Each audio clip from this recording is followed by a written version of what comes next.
We live in a time where we hear a lot about freedom and human rights. But what does freedom mean for those imprisoned, oppressed, or threatened without have ever committed a crime? This is the reality of about 260 million Christians facing persecution simply for following Jesus Christ. Today, 1 in 8 Christians is persecuted around the world. For over 60 years, Open Doors has been supporting the persecuted church around the world, and since 1993 publishes a list of the top 50 countries where Christians are the most persecuted.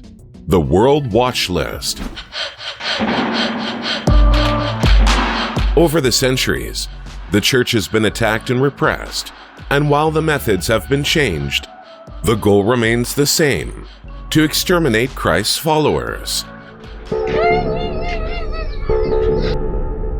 Hostility against Christians comes from pressure from authoritarian governments, religious extremism, and even from discrimination from their own family. Islamic radicalism is undoubtedly one of the most dominant sources of persecution in various regions. As it happens in the Middle East, where the church struggles to stand firm in the face of war conflicts, crossfire, and religious intolerance. In sub-Saharan Africa, Christians face the most violent attacks led by radical groups such as Boko Haram, Al-Shabaab, and many others.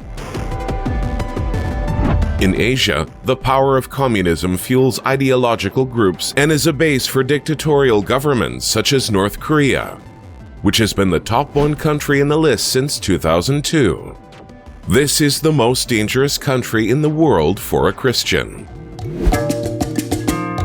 In India, aggravated nationalism has promoted attacks on churches, Bible burning, and abuse of Christians.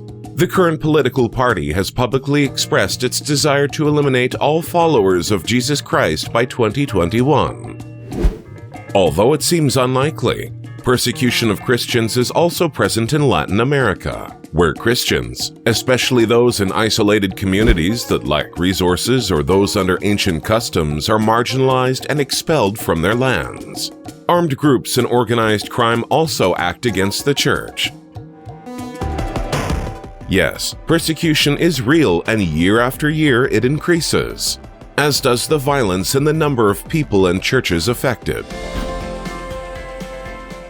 However, the scriptures remind us that darkness will not prevail against the Church of Christ.